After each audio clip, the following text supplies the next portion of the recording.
Okay, everybody, welcome to Marketeers Clubhouse. We're back in our continuing series where we're looking at cannabis in the Canadian marketplace. And the reason we're obviously doing it, we did talk to Kyrsten Dewinetz, who is a marketing specialist out of San Diego, and he's working with the market that does exist that's semi-legal in the US, so primarily California and a few other places. We've been sort of traipsing through. We talked to a company out on the East Coast. We talked to a company on the West Coast. And, we've talked to sort of from a tourism angle, from a micro production, super organic angle. We talked to it with the Queen of Bud, very specifically on marketing and brand creation. Today, I've got Kyrsten Dewinetz. Did I get it right? Did I Yes, get that? you did. Yeah, because I'm an idiot. So Kyrsten has a couple of companies, Mad Hatter and White Rabbit. And the reason we wanted to sit down and chat with you today, and you already brought it up when we were chatting really quickly, is you guys are approaching it slightly different. You're approaching it from with more of an expanded experience on the actual food side of it, which is very interesting to me because we can talk about all sorts of things other than just the effects of cannabis. So, in my opinion, this is like speaking to someone in the fine wine world where, yes, wine can get you drunk if you drink enough of it. However, you are there to enjoy it as a flavor profile as well. So welcome. I also have Jazz, who is traditionally producer Jazz, and she is our cannabis expert, and she picked all the guests. And so Jazz is in. Welcome, Jazz. Thanks for having me again. You're always welcome. So, Kyrsten, run us over where you came from, how you got to where you are. The cannabis industry is legally a new thing. Where were you before? How did you land where you are? And what do you guys do? And explain your sort of whole everything that is you. Yeah, my history. So, my background is from the food manufacturing world. I spent the better part of 20 years doing all things food formulation. I worked for a company that supplied big food manufacturers in all sorts of verticals, everything from sports nutrition, pet foods, dairy products, a little bit of everything. You walk into a grocery store, you see products on your shelf, and likely, if it was manufactured in Canada, I had some sort of hand in it. I, with all that experience, in my company, they were always looking for new ways to grow business, and I was in charge of new business development. And when I saw cannabis looking to legalize in Canada, my thoughts were eventually it's going to be more than just flower. It will come into existence in different forms, and likely food products will be one of them. So I sought out different companies in that cannabis space because first flower was legalized, and edibles were a year behind. And my thought process was that there's going to be a lot of people that know pot, they know how to grow it. But if it goes into this other realm of edibles, there's probably not going to be a lot of people that know how to incorporate this into foods. And my supposition was right. We were received with open arms. Any help that they could muster in getting together new products in that realm. And eventually those companies that were soliciting our help decided, well, let's stop paying for the milk and buy the cow. I was the cow. So one of these cannabis companies hired me and said, okay, you can develop 2.0. So they had me look into all things 2.0. So edibles, beverages, topicals, suppositories, which I did over the next year. I put together prototypes, gathered equipment to manufacture all of it, and said, ta-da, which path would you like to pursue? Unfortunately, like many cannabis companies, that one ran out of money. And so none of my hard work over that past year came to fruition. But during that time, I met a lot of great people, and one of those people involved in the cannabis industry was actually an old friend that said, you know what, I still think there's a future for this. Why not try this on our own? And that would be my business partner, David Lancourt. And so January 2020, David and I decided to start our own company of White Rabbit and pursue edibles. Amazing. It's a bit of a journey for sure. Yeah. Go for it, Jess.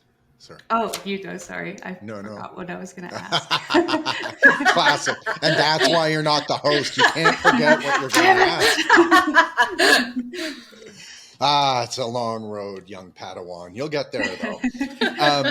So you guys are going through this, and you've ebbed and flowed out of the food production world, and there's tons of restrictions and all these things, and you're getting in. We've talked ad nauseum with everybody about the provincial standards and like the way that everything gets purchased in Canada. Everyone should be fairly aware that Saskatchewan's the Wild West. All the other provinces fairly, have a tight grip still of what is getting purchased and drawn through into the marketplace. Now, you guys are producing, just to dwell on this world a tiny bit, you guys are producing a product that is so different. So you sent us over some samples, and thank you. We highly appreciate to test these and to test the different flavors and all this stuff. And it was really interesting for me. I'm not a massive, I've never smoked marijuana. I take gummies that I'm slowly escalating the amount for sleep and for pain control for sports injuries and stuff. But when I eat them, I take them like a pill. Like they just go down the hatch, and that's pretty much the end of it. There's like, if you chew on them, they're fine, but there's nothing really there. You guys are taking the approach like, the samples you sent over, some were infused, some were not infused, just to taste the flavor profiles. You're going a completely different direction at this, where you're producing something that's actually to be savored and enjoyed as a food that then has this great effect. And of course, we all know you can have vodka, which is kind of a flavorless thing. And then there's the whole spectrum of flavored beverages past that.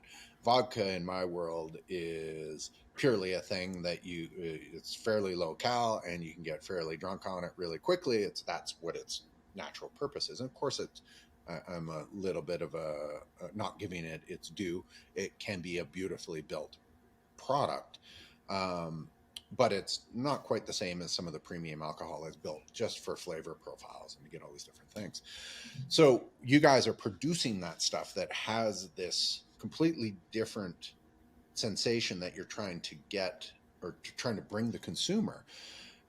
When you're going through the buyers and say you're talking to the buyer in Alberta, how many competitors in that edibles world are actually producing stuff with like really precise flavor profiles? I know like Bernard Callebaut is fooling around with chocolate, and there's a few people that are kind of doing it, but it doesn't seem to be really there's not a massive explosion there, which in my opinion is a super lost thing. Like when cannabis came out, the first thing I thought was, it's gonna be great. I'm gonna be at a super high-end restaurant, and when dessert comes, I'm gonna have a cannabis option in a cake or in Would something. love to see that happen.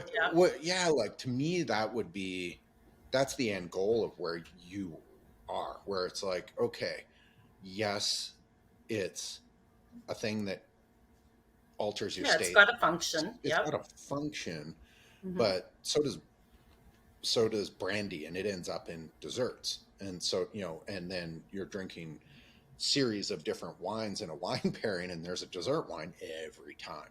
In fact, in a lot of instances, port just is my dessert. It's like that. There's my sugar intake, and it's amazing, and I love it. When you guys entered into this, did you struggle having the buyers understand what your product is versus just, it's just a gummy bear, and other people are producing all that. Like, there's lots of that out there where it's just like, tastes like gelatin with weed in it, and it's like, it's fine. Yours was so much better. It's funny because the first one I just took a little nibble, and I'm like, oh, that's spicy, and I'm like, okay, this is a totally different thing. Like, it actually was an amazing and totally different thing. Which, Yeah, that's exactly what we wanted it to be, is an experience all the way through. Um, we definitely had a mind to curate a different product. It wasn't just making a gummy wasn't just a carrier to make you high. It isn't meant to just chew swallow. It was meant to chew, hold in your mouth. I mean, savor the flavor, and in conveying that to the buyers across the boards. No, it wasn't a struggle. It was, we knew that we wanted to be singular in putting great taste first, and to make the experience a comprehensive one, not just with like that function of your bar vodka, but more that fine wine experience where you take the sip, you savor it in your mouth, you discover the different layers of flavor. It was designed to be that way, and I think we weren't the first to come to market with gummies. And by the time our product hit for those board buyers, I think they had their fill of strawberry gummies. sure. Yep, they're not looking for just another strawberry gummy. Let's try something different. Let's you know you know expand our world a little bit here. And in designing formulating the gummies, that was exactly my intent, is to bring a lot of different experiences, a lot of different influences, from a culinary aspect, to have that explosion of flavor in your mouth. Amazing. So when you guys are going through the process, so it sounds like from what you just told me that the buyers were actually like, oh, finally someone who actually cares what the stuff tastes like. Was that the response that you got? Yeah, very Okay. much. Yeah. Yeah, because that's what I would have hoped, because I would only assume, one, there's those buyers are getting dogged on in these podcasts a little bit because they were being selective. It was, and let's be honest, it was their job to buy it. A buyer can't buy everything.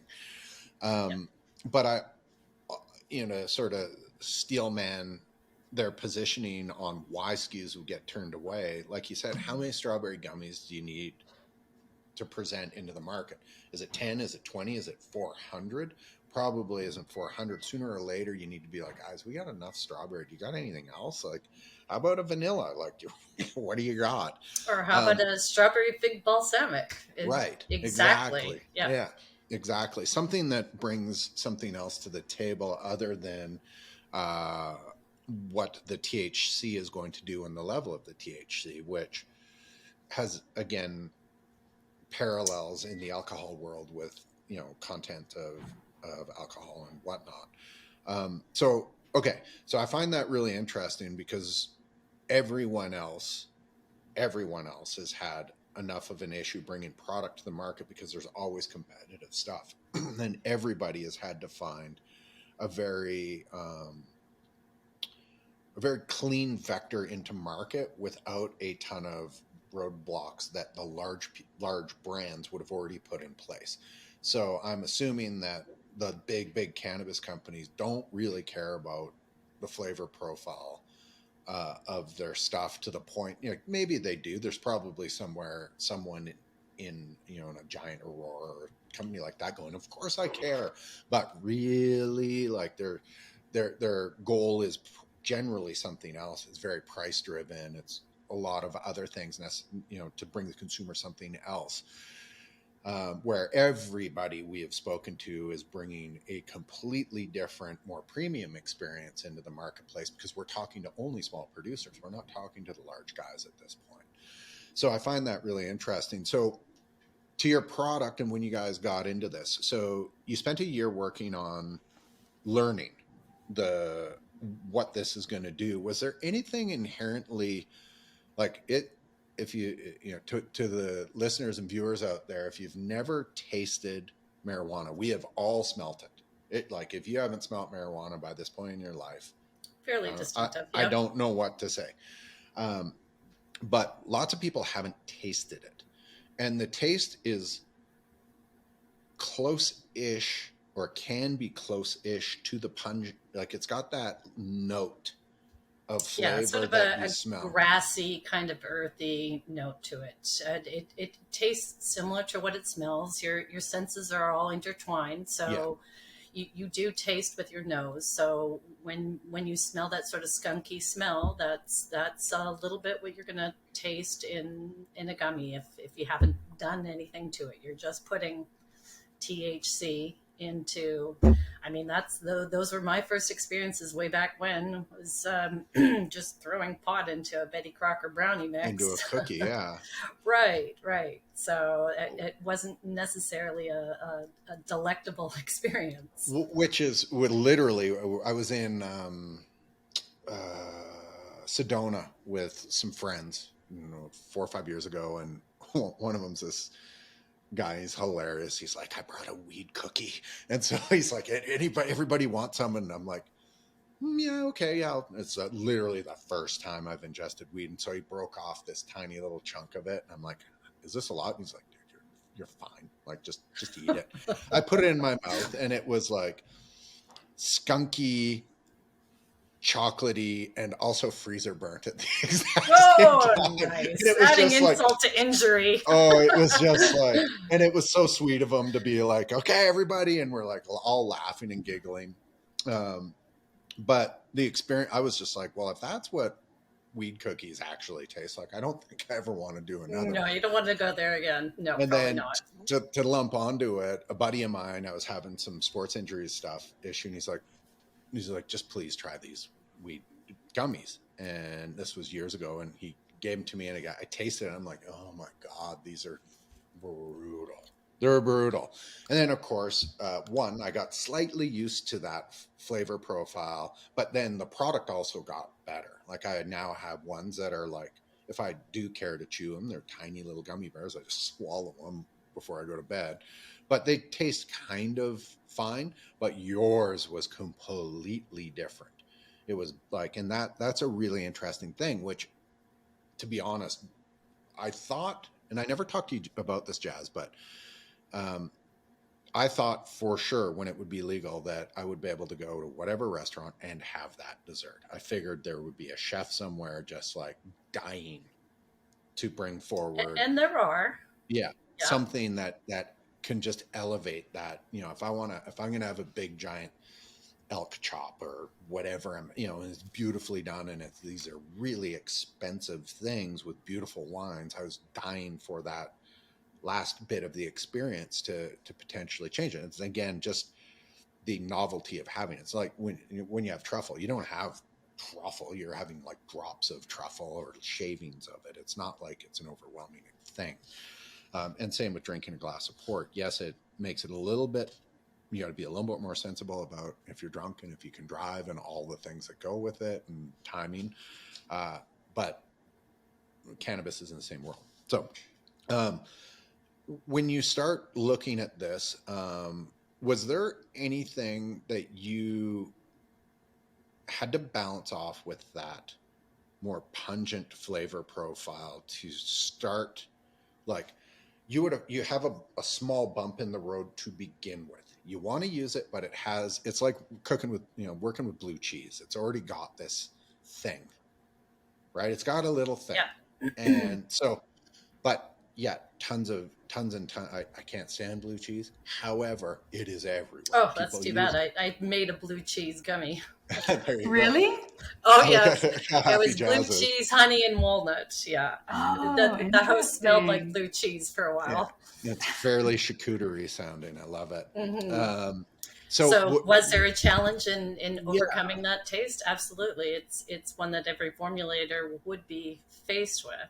But fortunately, again, my background in food design, I had done lots of work with nutraceutical companies and a lot of nutraceuticals, things that are good for you, just like can you cannabis explain is. what sorry, say A that again. nutraceutical, Uh, so it would be they're usually plant-based in origin. They're products that would be sort of more natural health oriented. So people would take aspirin to alleviate headaches or body aches. But when you go to nutraceuticals, you're doing it with plant-based products. So you're looking at more the ginseng, ginkgo Gotcha. bilobas. Okay. Yeah. Gotcha. And both with the plant-based medicines as well as some of the more traditional pharmaceutical products.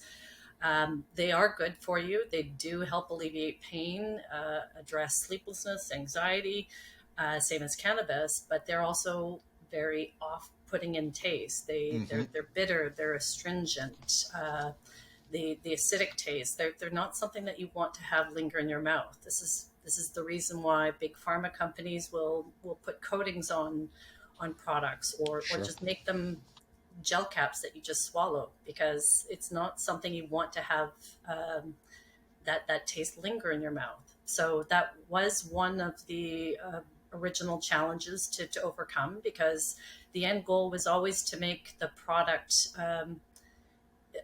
basically make the cannabis imperceptible in taste, so that there wasn't something that you enjoyed but then bitterness in the end. It was to be enjoyed all throughout.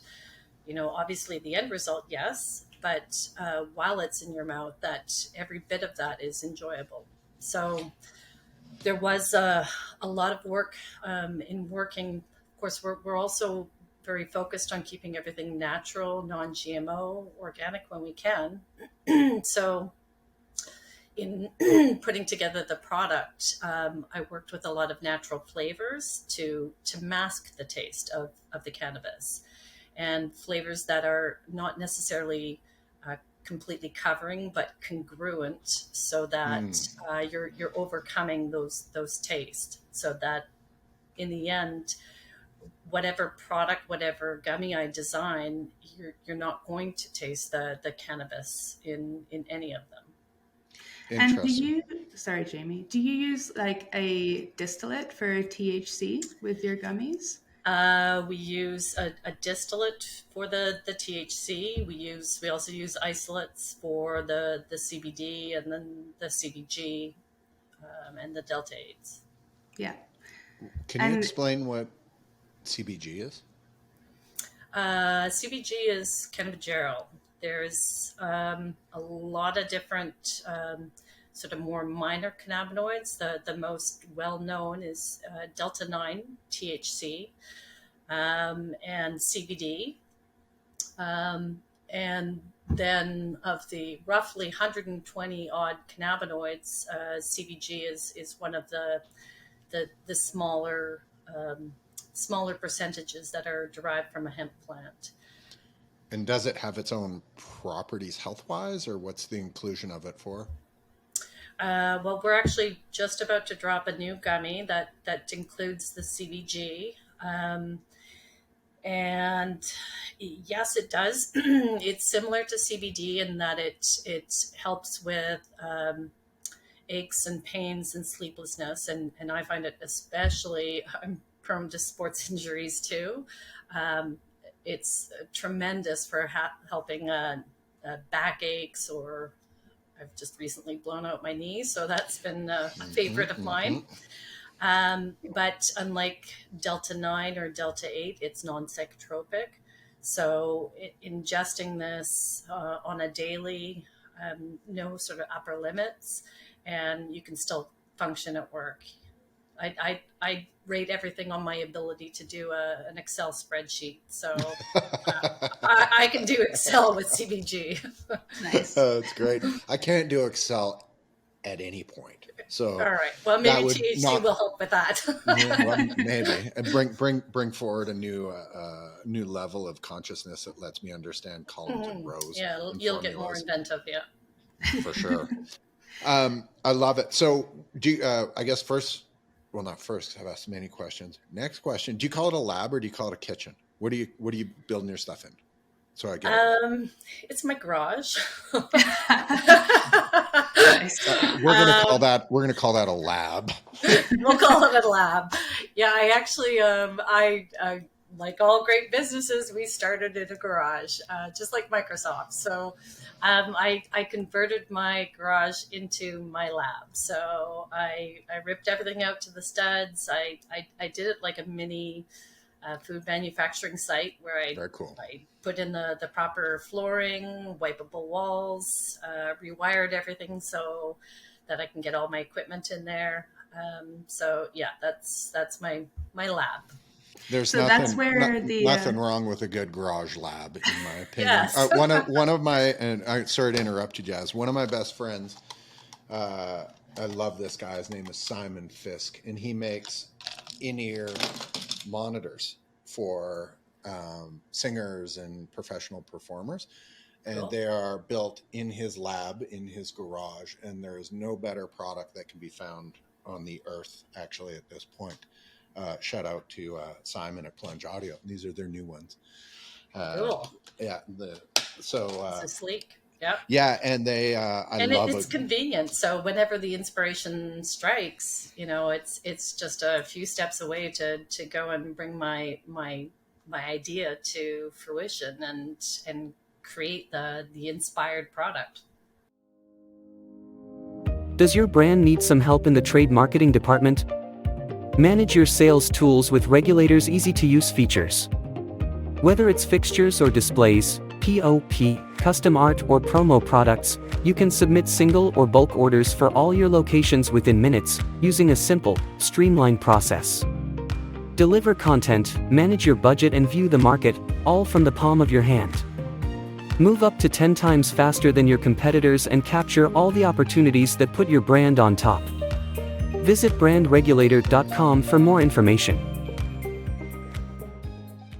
Amazing. So when you, I guess there's a question just in your statement yourself, what brings you forward with, like, are you out to dinner and you come across something and you're like, oh my God, this would be perfect with this. And then you just go out on a tangent for the next 2 weeks trying to develop this thing. Like, you're nodding yes. That's how I operate. So yeah, okay. I would find it hilarious to have dinner with you because you'd taste something. I imagine you're ordering crazy stuff all the time just to get exposure to different things. Yeah, absolutely. I mean, your taste buds know no limits, and crazy and wacky combinations sometimes result in some of the funnest flavor combinations. But I take inspiration from lots of different things.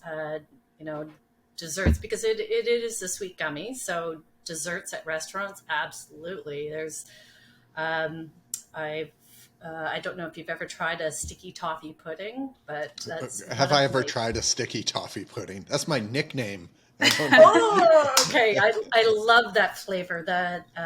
So I've made a gummy that's in my top 5, with date paste, buttery caramel, and whipped cream notes, and it tastes just like you're having that dessert at a restaurant. So cocktails actually are another inspiration. I love different alcoholic beverages, and I mean, part of the reason for taking gummies for a lot of people is that they're choosing not to imbibe alcohol anymore, and still having some of those familiar flavors come through in a different form is it's kind of fun. I think I might have sent you some of the lime mojito that I made. You did. Yes, you did.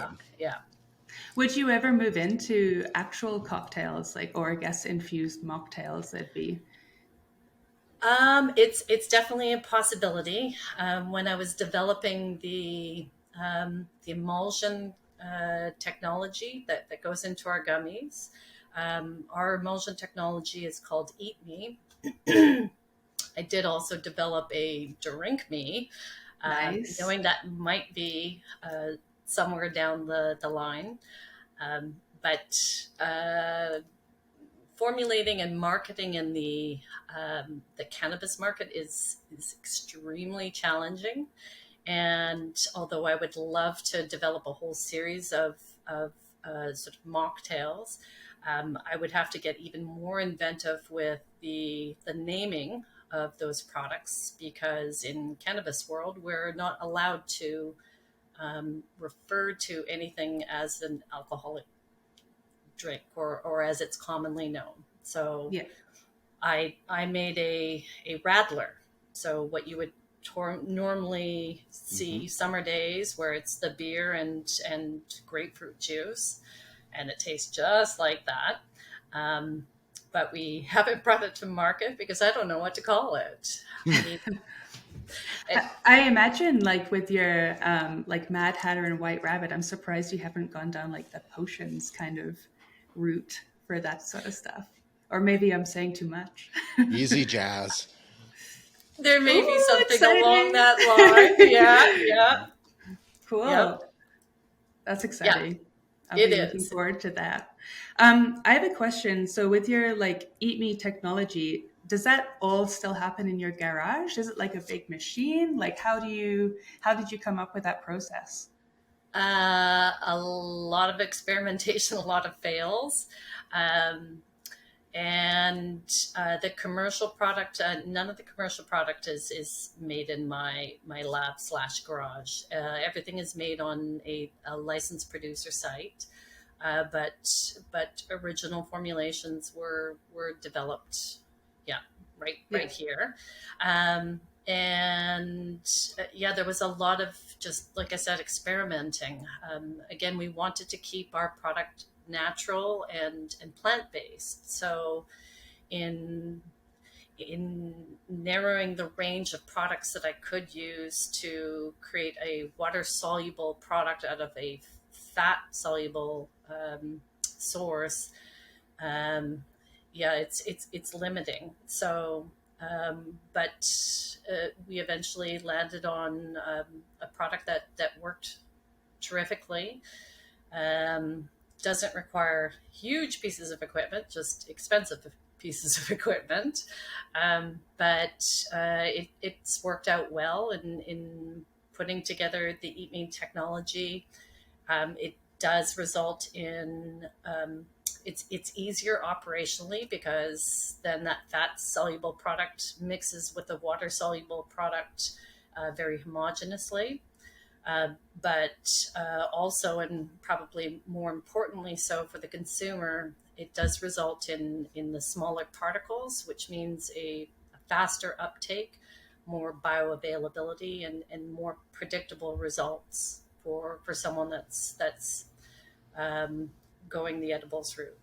It's The predictability is an interesting thing. How can you go into that just a tiny bit and explain, like, the classic edible story is I took one, I felt nothing, so I took six. and then I Yep. don't remember a week. Yeah, then I don't know if it worked. I'm assuming it did, because I ended up naked down the street. Yeah, yeah, been there, Exactly. done that. Yeah. And so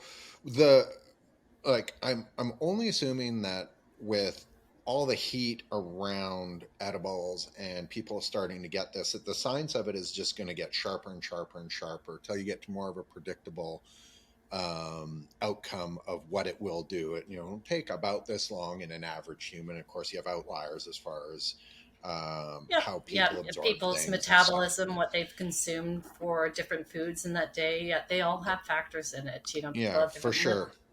levels of So enzymes to break it down. Yep. So with what you're doing, I'm assuming you're pushing your science to get to more of a stable menu of products to understand that the like not only just the flavor profile, but how altering it is to your state in what time period and this kind of stuff. And this leads me to another question is about that dessert style idea. And I think desserts is limiting because I'd love to understand what a proper marinara sauce would be with edible weed in it and all. Like, I think the sky's the limit once people figure out how to get the flavor profile to work in all sorts of areas. But like a little tiny gummy can have 5 milligrams of THC in it. A giant gummy can have 5 milligrams of THC, and the predictability is based on the milligrams for ingestion over that whole thing. And they've obviously figured this out with drinks because they're really concise of like X amount of volume with so much actual THC in it. Is like, it seems like when my friend's making his weed cookies that he's probably just crushing up some stuff and dropping it in, looking at it and going, oh, it's not enough. And like packing, how much can I pack in? That's no longer, I assume that's no longer the game, just like having, you know, crazy ultra alcohol that makes you go blind if you drink too much of it is not a game really anymore either. That's these things. It's like way over here, reality needs to be in the safer zone. That science, as you guys are like, is the science there? Have you guys figured that much of it out, that it's now predictable for volume in certain size of things? Is that absolutely. I mean, that at least that's our approach. And that being said, you've touched on some great things, Jamie. I mean, you can have that small gummy that's 5 milligrams. You can have the big gummy that's 5 milligrams.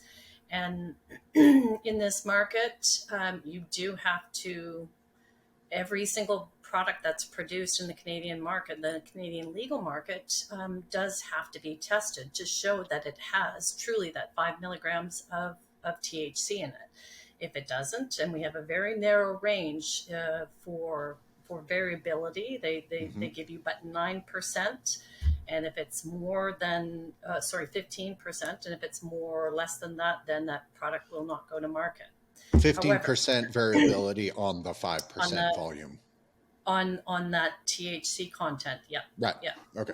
So now, but that being said, if you're producing a gummy without emulsion versus a gummy with emulsion, you take those two, they could be two equally sized products with the equal amount of THC in them, and you will have some vastly different results if you're not using an emulsion.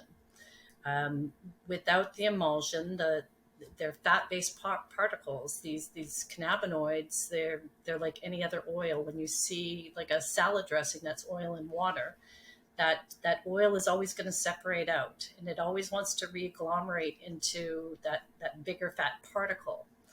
And when you eat it with that big fat particle, then the means of uptake in your body for that fat-based product is through your liver. And your liver has to chop up that oil into little tiny bits in order to absorb it.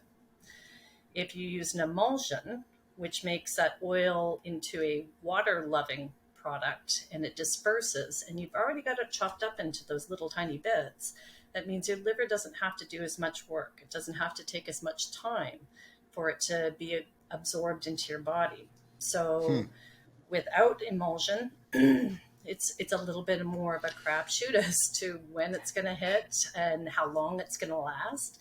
Sure. But through science and making it a consistent macro-sized particle, it means that you take one of the White Rabbit gummies, you know it's going to hit usually between 12 to 21 minutes, as opposed to taking something without emulsion, it may be an hour and a half. And in that hour and a half, you could go down that route of saying, hey, I don't feel this. Let's have 16 more. So not a good idea. I need to ask a question on emulsion because you've slightly lost me. So by nature, the THC/CBD is oil formed. It's a fat. So by the emulsion, are you guys coating it like breaking it into small pieces and coating it in something so that it can't lock back together? Is that how that's happening? That's exactly what an emulsion is. An emulsifier is a particle that has two sides to it, one that loves fat and one that loves water. And when you put that in with water and fat, it'll be attracted to both. So we put the fat into the water, we break it up mechanically to chop it up. And then when you put this emulsifier in, it basically stabilizes it by having that equal attraction to both oil and water, so that it doesn't want to re-agglomerate into that big fat particle. It stays in that broken up, easily dispersed single phase. If you could do that with my oil and vinegar salad dressing, I'd be pleased, because shaking that bottle is a little too much for me. Too much work. No, it's too much work. Okay, so that actually makes a ton of sense. And then the net of that is, if you've got, let's say a baseball sized thing, and it's got, it jumps into your liver can only get so much of it. It eats away at it, and then disposes the rest of it without a consistent volume, because it doesn't get at all of it, because it's all a giant thing.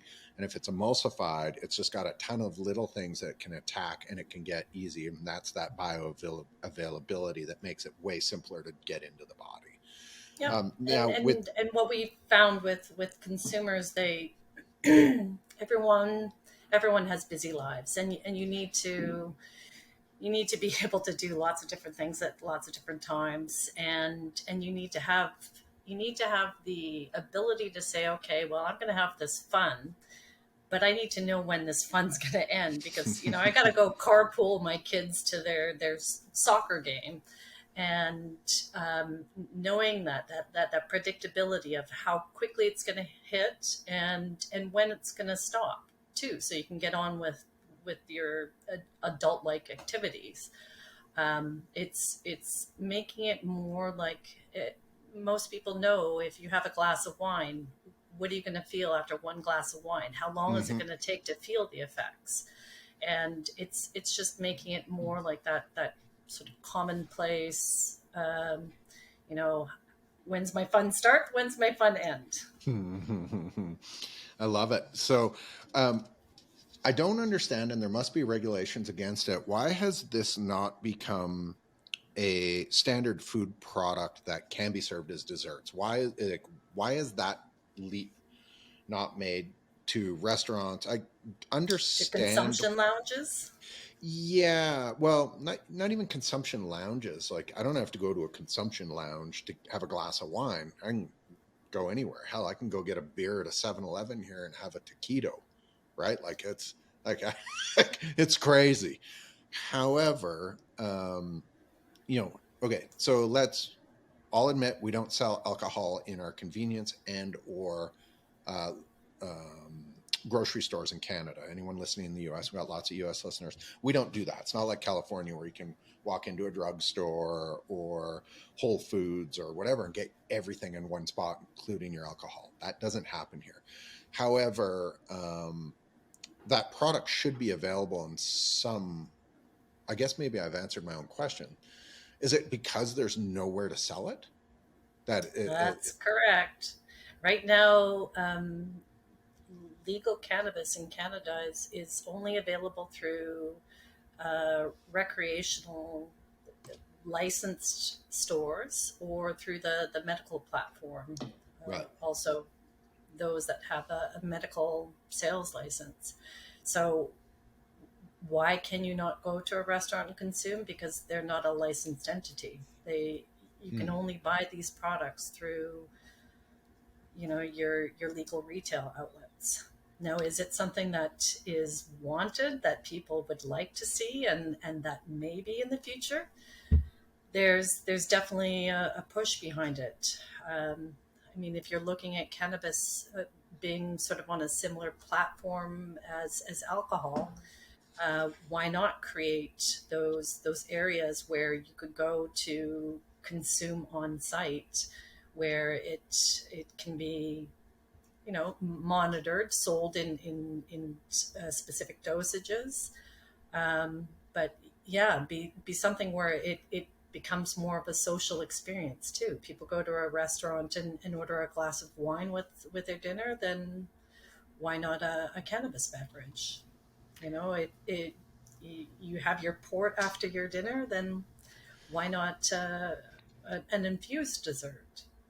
There's also the catering side of things as well. I know that there's people champing at the bit with cannabis catering companies that are just waiting to kind of get the... Oh, and it happens. There are a lot of Red Seal talented chefs out there that have incorporated the cannabis into that meal preparation in many different forms. I mean, to become a chef at that level, you need to understand food science and food chemistry, and those guys have that along with the extraordinary taste buds to incorporate it and make it that experience. From brand development to simple market executions, 54 Blue helps brands of all sizes grow with sustainability in mind. Their full stack range of services include print, fabrication, design, web, interactive, content marketing, brand consulting, creative strategy, and more. Join some of the world's largest brands and lean on 54 Blue for your next go-to-market. Visit 54blue.com for more information. And when we're talking about like flavor combinations and stuff, I have a bit of a question for you. Maybe it's a silly question. But for any listeners who don't know, something that is found in cannabis and in all plants and fruits is something called terpenes. And that's what kind of makes the plant or fruit or whatever smell a certain way. It has certain effects. You'll see them in like bath products and things like that a lot. What's an example, Jazz, of a terpene not so in it, marijuana? Like mint? Is like the scent of mint a terpene? I can't remember what it's called in mint, but an example would be, for example, like mango has a lot of myrcene in, and lavender, you can find a terpene called linalool, which is like very calming and it gives it that kind of lavender smell. And you can get, pinene and pine needles and things like that. A lot of them are very obvious. And another good example would be limonene, found in citrus fruits. And you can find things like that in your cleaners in your house. Like there's a lot of like citrusy cleaners and stuff because limonene is very uplifting and very like energy kind of inducing. So a lot of like manufacturers will put that in certain products to kind of make you clean more and want to use more of the product. But my question was that terpenes can affect like THC and cannabinoids differently. And you guys make your gummies with like organic BC fruit, if I'm correct. So although the dosage is so small, do the terpenes in those natural ingredients affect the THC at all? Or is that just way too small to make a difference? Well, it's at the levels that they're at because we use a lot of whole real fruit in our gummies. Yeah, we use a whole fruit puree, we use a fruit juice concentrate. And yeah, absolutely. Those terpenes that you're referring to that occur naturally in the cannabinoid plant also occur naturally in fruits. And they would be at somewhat comparable levels of inclusion in both those plants. There's a lot of talk of the entourage effect, where it's thought that it's not just the THC that's making you high. I mean, it is definitely making you high, but there's ways of influencing what kind of high, whether it's an energetic high or whether it's more a sedative effect.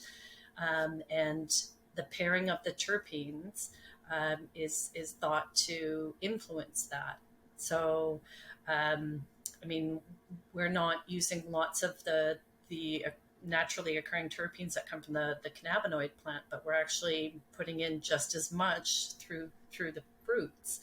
And like you said, the terpenes, absolutely, there are effects from those those terpenes, they're aromatics, and you smell them and they're unique. And when you smell the lemons and the myrcenes, the limonene, it is more energizing as opposed to the more sedative effects where like the lavenders and the hops. I mean, there are studies going on to see whether there's any truth to the matter, to see if you can influence your high by combining those terpenes at different levels to give that desired effect. Yeah, I guess like a simpler way to put my question would be, would eating a mango habanero gummy get you slightly higher than the lime mojito, for example, or have a slightly different effect? I don't know. That's a good question. It's, I mean, it's, again, different people, different ways of processing. Jazz, you're such a geek. I love Sorry. it so much.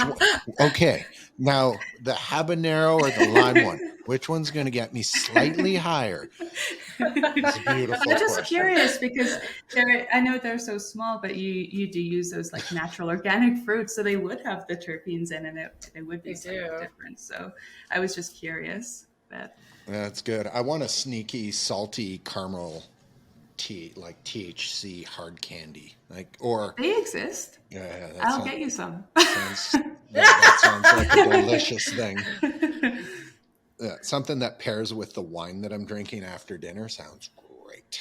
Okay, so we've gone through a lot of stuff. You mentioned that you're going through, like you do all your design and all your formulations in your lab, which is what we're calling it now.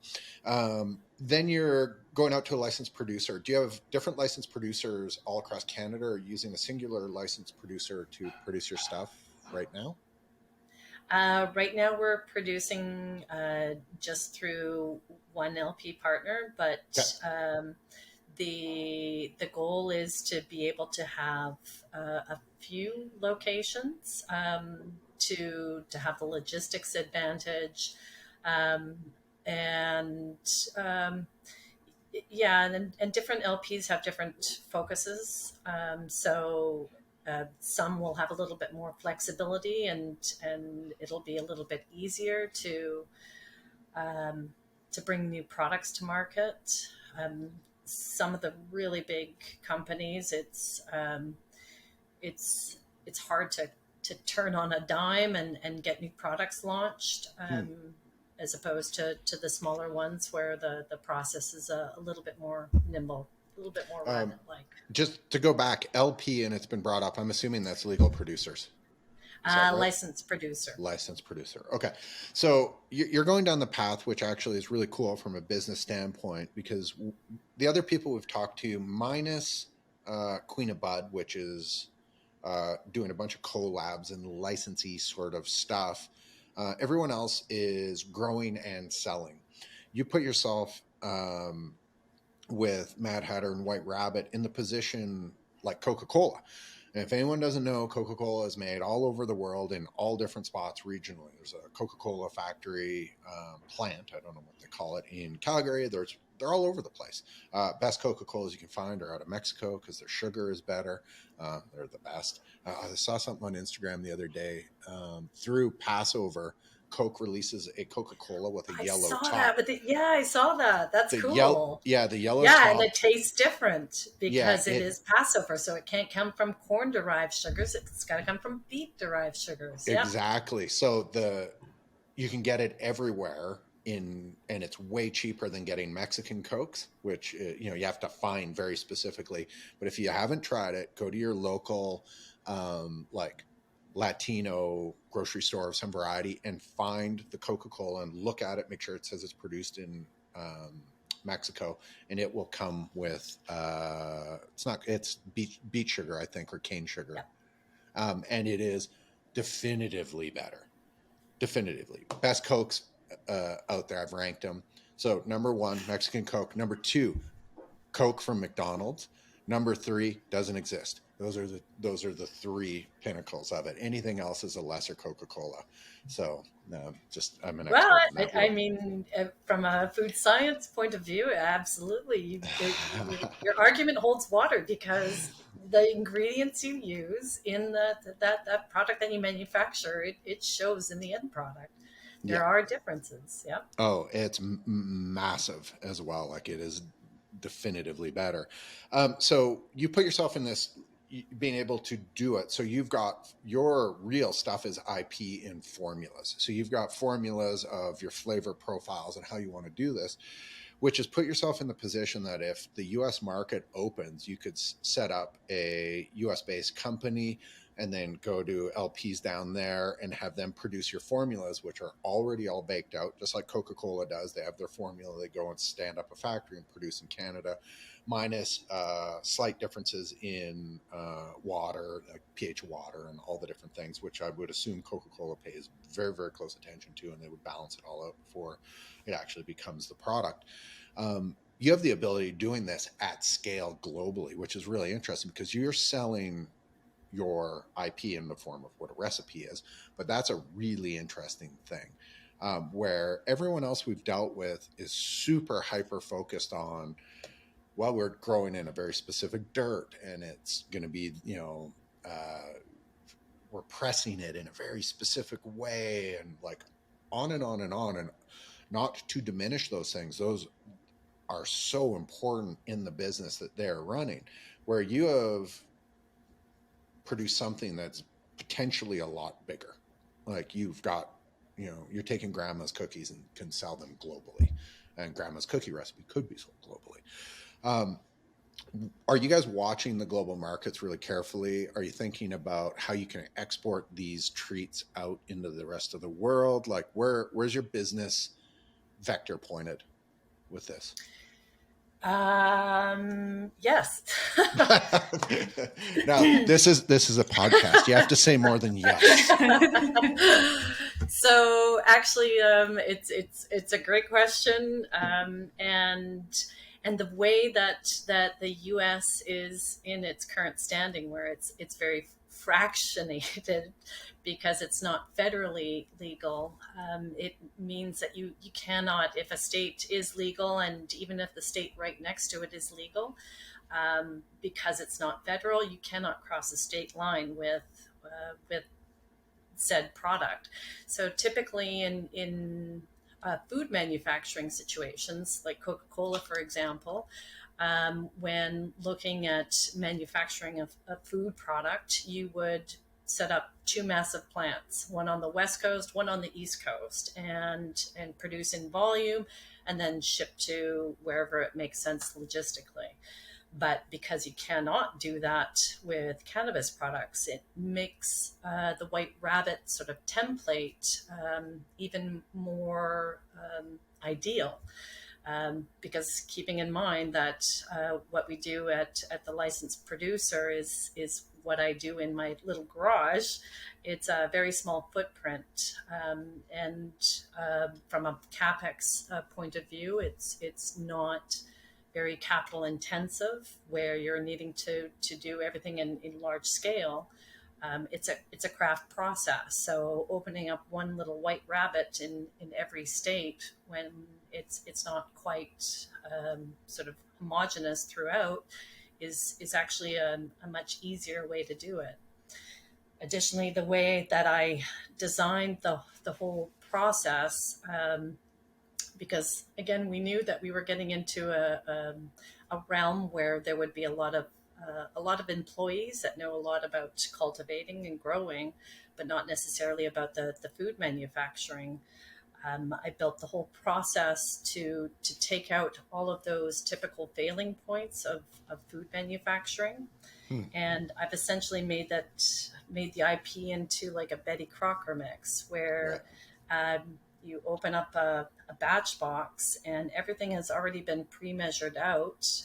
All the steps are written on a recipe, and all you do is open up, pail 1, dump that in, and open up bag number 2, dump that in, and it makes perfect gummies each and every time. So Yes, it is something that we've thought about and have sort of designed for, and not just in the U.S., but on a global scale. Absolutely, we are actually right now in talks with a group out of Australia to export our products down under.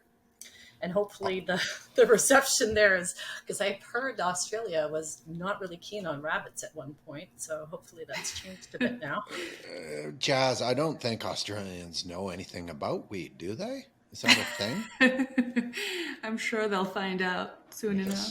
They do have, right now it's they don't allow for recreational use, but they do have a medical platform fairly well built out, and regulations around it.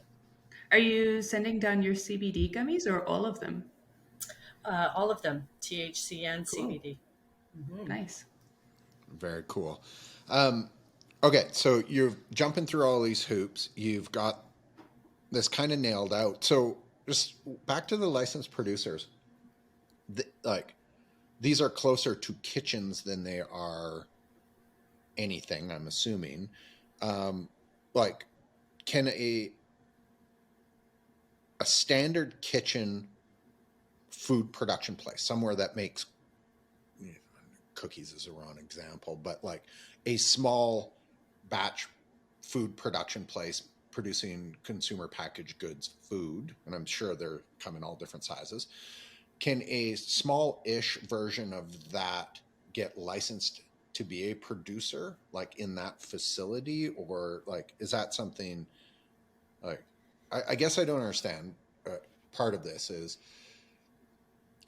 you're sending them ingredients. They're just cooking it. They're making the thing, however the gummies get cooked. I'm sure they're barbecued.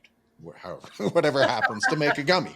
Down under, maybe. Down under, you're throwing shrimp throw and the gummy on the Barbie. Yeah, throw the gummy on the Bobby. But so they need a specific license to be able to produce that food in their facility. Is that a license that can be attained easily, or is there like a bunch of hoops for those people to jump through? Are we referring to Canada or in Canada. Australia? Canada. In Canada, yes, you do have quite a few hoops to jump through. So they need a license they need a processor's license. They need a sales license. Most of those facilities also have cultivation licenses. Some have medical sales licenses there, but they do need those. And whether it's a standard license or a micro license, you have to go through Health Canada and do reams of documentation. You have to ensure that the municipality or city that you're looking to produce in, it's approved through the township, the fire hall. There's a lot of hoops to go through. Now, to your question of can a kitchen, someone that's already producing a food product, could they convert it over? Technically, yes, they could. However, in doing so, they would need to make a choice of whether they're doing cannabis infused goods or they're doing just regular food products. Why would they have to choose? It's just a benign ingredient. Like, it'd be like, it doesn't make sense to me. It's like a non-toxic thing. I think what Health Canada was hoping to prevent by saying you cannot have them produced in the same facility, it would be like looking at it as a potential allergen, and you want to reduce cross-contamination. So if you're manufacturing on that same equipment, if someone slipped up and didn't do the proper cleaning procedures, then you wouldn't want there to be an incident where THC got into a product where no one was expecting THC. This could or could not contain peanuts. Exactly. Yeah. Gotcha. Yeah. So this way, by having it divided and completely separate processing facilities, then you've eliminated that potential concern of. But but back to that, there's so many different things that can cause allergic reactions. Peanuts, as I just mentioned, being one. Do they restrict peanuts in the exact same way? Because there is no more volatile reaction that can happen on an airplane than you having someone open up a peanut butter something with someone deathly allergic to peanut butter. You'll be landing that plane in the next city. Yep. So is that like you come from the food world? Does that restriction actually cross all of that? Like, are peanuts controlled in the same way? Peanuts are sort of top of that danger zone of allergens. There's sort of a top 8 of allergens of concern, that if it's in the product, it's in the same line, or it's in the factory. If it hits any one of those, then you need to put a warning sign on your product saying there is the potential for that. Is that possible in this world? To have it eventually come together? Maybe.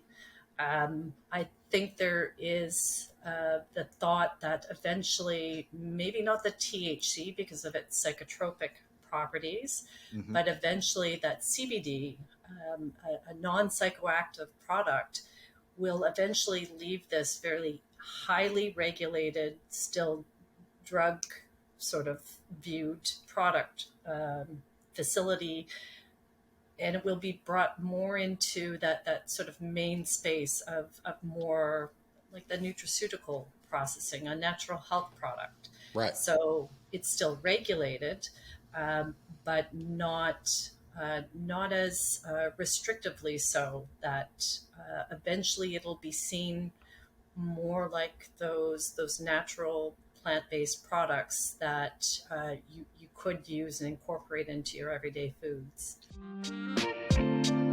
We're not here for the high rollers, snooty wine critics, or long-haul collectors, but we do think it's about time wine cellars turned into swoon-worthy works of art. Our experienced designers will bring your dream wine cellar to life, fitting any sized space and aesthetic requirements in your home.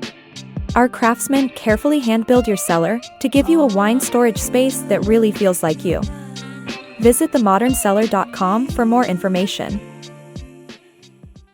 I have a feeling that there's just this still that you're fighting the exact same thing over and over that everyone in this world is there's just, because it's a cannabinoid of any variety, that people start getting weirded out. Well, I can't get high from my hemp t-shirt. Like, it's not going to happen. And well, I got hemp paper in my office, and that's not going to be a problem either. When I look at CBD, which I take, to me, it's vitamin C. It's like, it's not much different Absolutely. than that. Like, it's just this like thing. It's vitamin CBD. Yeah, it's very good for you. It does a lot of things. It's been very well researched, but they're just, everyone, as soon as they bring up CBD, they go, and there's a whole weird just past reaction against the fact that it comes from that plant in specific. It's a problem. You know, poppy seed bagels seem to sell great, and they're made from the same plant as heroin. So no one seems to freak out too much there. Yeah, I mean, on my wish list of things I'd like to see changed in this industry, seeing CBD sort of deregulated in that sense, it ranks very, very high up there, because, I mean, we've seen a lot of people have experienced those benefits of taking CBD to help relieve the pain, the anxiety, the sleeplessness.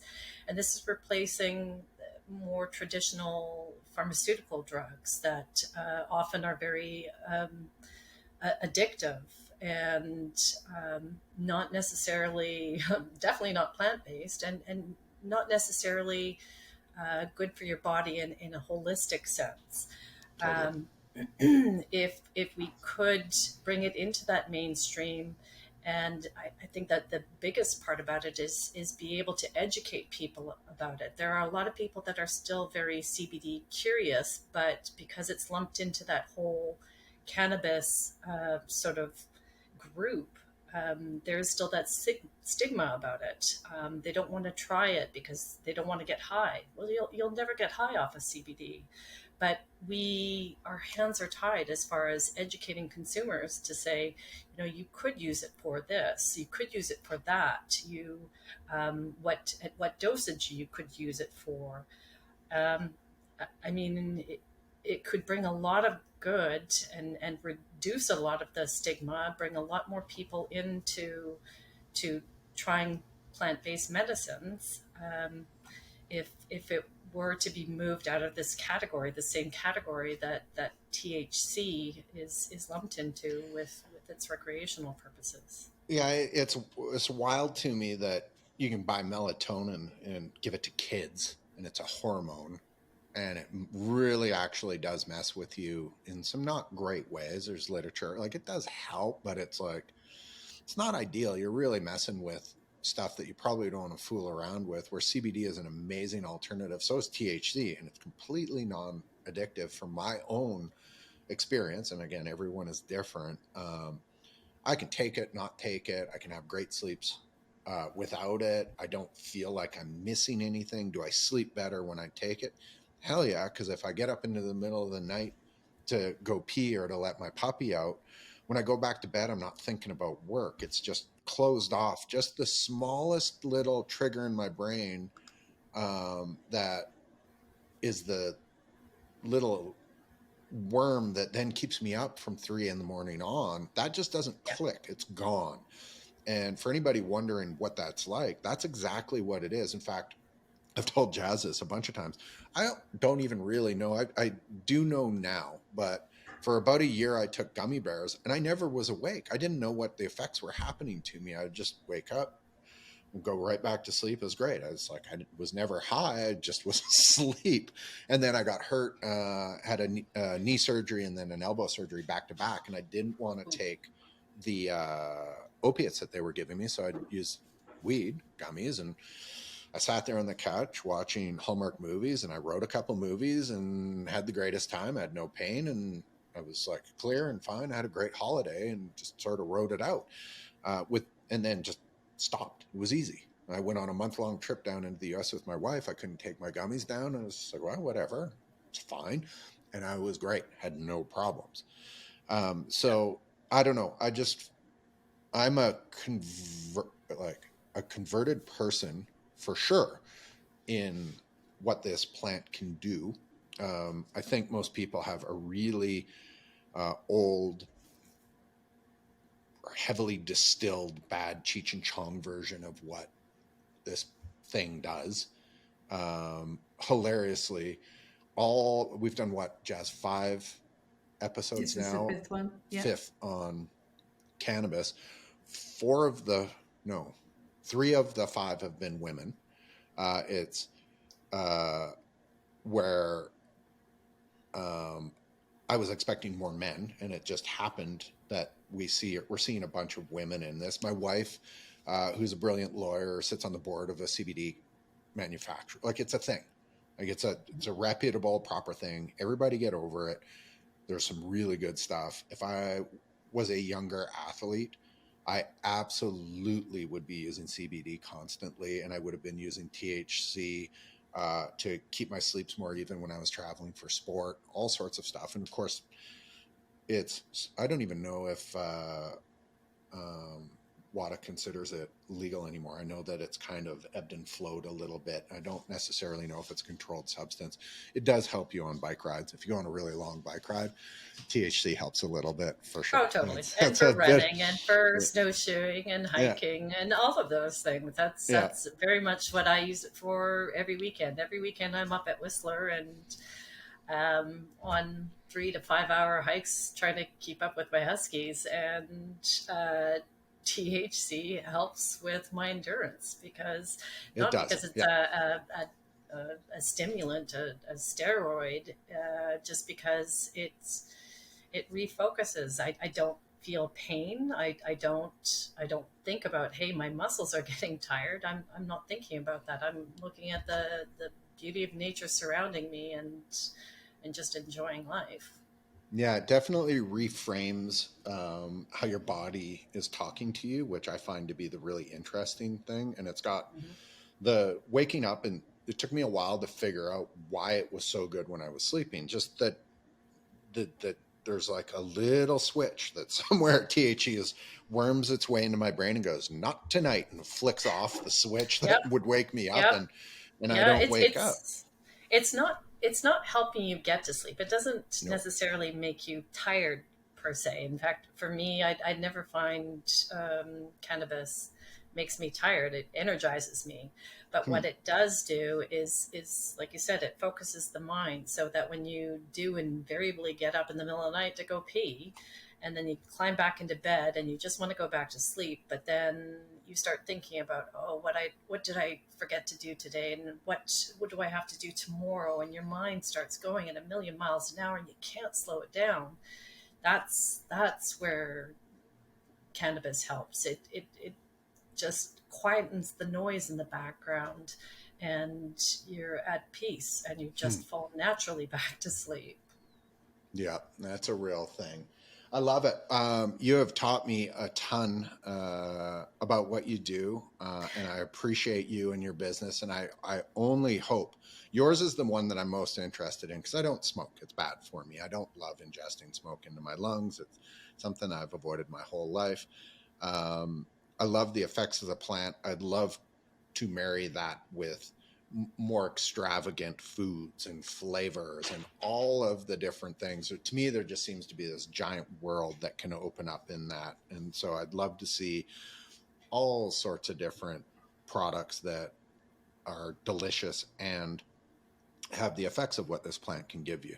So please keep it up. I love it. Jazz, do you have any questions on the way out the door here? I had one more question, Kyrsten. So when you're looking at, other global markets like Australia, for example, and they're not quite at the same legalization level as like Canada or parts of the US, like what is the market demand like in those kind of places? That's a great question. We're not certain, because they don't have the same sort of outlets. They don't have the same means of access from all consumers. Right now, it's only through pharmacies and through a doctor's prescriptions, and not all doctors are on board, and not all pharmacies are on board. So it's definitely narrowed the channels for getting the product to the consumers. But I know just from food background, as far as trends and how people behave and what they're looking for, we do tend to be similar as human beings, and in what we like, what we're looking for from our products, ingredients that people are looking for. And when we first started White Rabbit and trying to gauge how big the potential market could be, we looked to the states that had legalized, the Californias, the Colorados, the Washingtons, and just basically took a rough sort of demographic. Well, how big are these states, and how much have they consumed? How much has that grown year over year? What are their purchasing habits? Is this category growing, or is it shrinking? And edibles, in its convenience, it's very dose specific, and it tends to appeal to a very broad demographic. People like Jamie that don't want to smoke, both women and men. It's discreet. It can be carried with. It's not, well, I've got to pop outside to smoke a joint or to vape. So when looking at what the potential could be in Canada, how big could that market be? We're 3 years in, and looking at what we had originally projected for that market has shown to be true, and just basing it very roughly on just numbers of people that live there, it can be very universally appealing.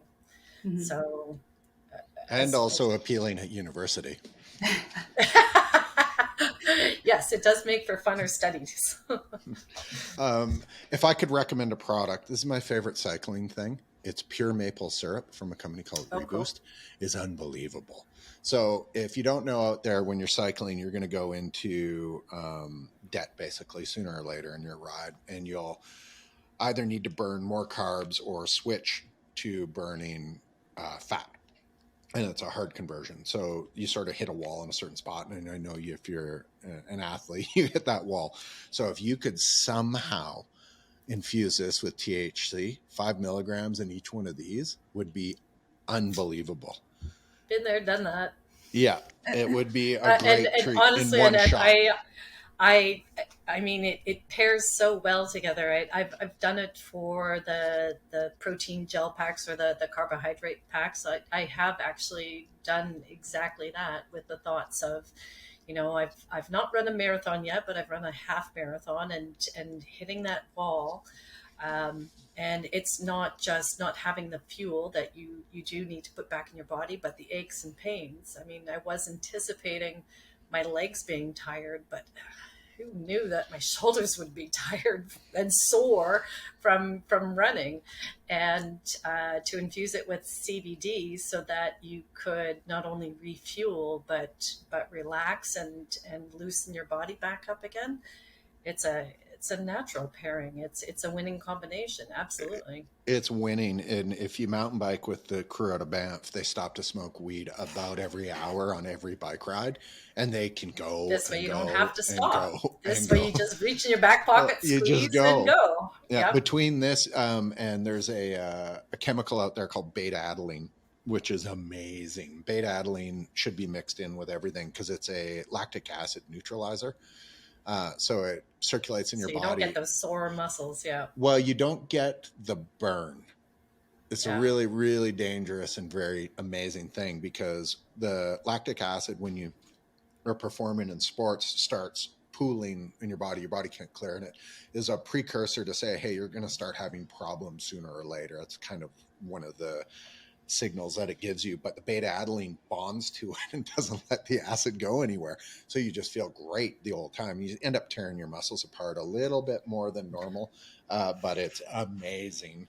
And if you could somehow put maple syrup with THC CBD with beta-adenine in it, you've got the recipe to run a great marathon. You'll go no problem. Yeah, guys- I think this. I mean, the NBA, I believe, just recently took They did. CBD off of their banned list. So I think that's a terrific move, because I mean, so many athletes are using this already, but have to be careful to ensure that when they are self-medicating with CBD, that it clears the system first before going back and they get tested.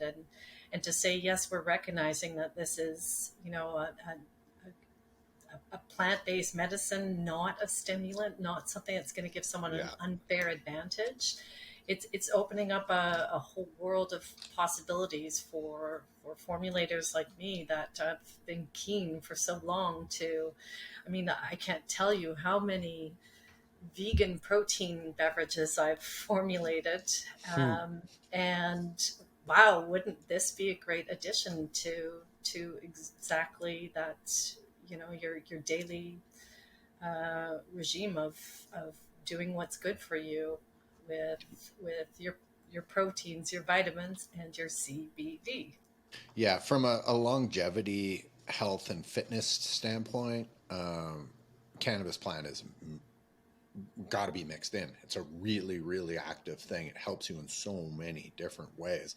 Just even the getting up at night and being able to go back to sleep is game changing for 90% of the population. Because most people don't have enough water Proper or night's enough sleep. sleep. Those are the two things that most people can't get through their heads. Is you need to drink enough water, which I don't drink enough of. Shout out to Liquid Death water, which is always around me, and sleep. Those are the two things. If you can put those things in combination, most of the things that kill humans disappear if you have those two things really lined up. And obviously don't hang around asbestos and put a bunch of cigarettes into your body every day. You're probably going to be okay with life. So anyways, thank you. I've learned a lot. I really do hope that you guys can move on and make more and more delicious things that change and reframe cannabis for a lot of people. So please keep going. If you want to send more samples our way, don't send them to Jazz because she ate them all in one shot. No, you should definitely send them to only me. No, don't send them to Jazz. I'll send 2 separate packages. Yeah. The small one to Jazz, the big one. In fairness, Jazz distributed the packages very evenly and equitably. So that was great. Thank you so much. I really appreciate everything you fed for information to us today and for giving us some samples. They were fantastic. Please keep it up. Kyrsten, you were a pleasure to talk to. If you want to chat ever again, if you guys have new product or new things coming out, please feel free to reach out to us, reach out to Jazz, and we'll get you back in to talk about new things. Or if there's a giant swing in the way this is dealt with in the world and you just want to chat, let's talk. Jazz, as always, thank you for coming to this side of the broadcast. You did great today. Your mic wasn't turned all the way up to max, and you did great. Yeah. Working it out finally. Only took 5. Only took 5.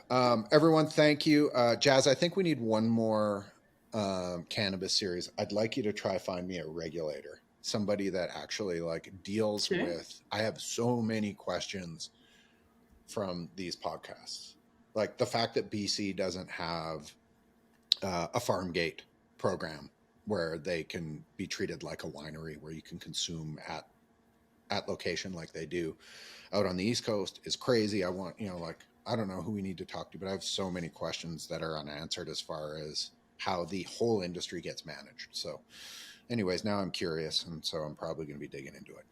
Everybody, thank you so much. We'll be back with another episode of Marketeers Clubhouse in the very near future. Appreciate it. Thanks, Kyrsten. Thanks, Jess. Thanks, guys.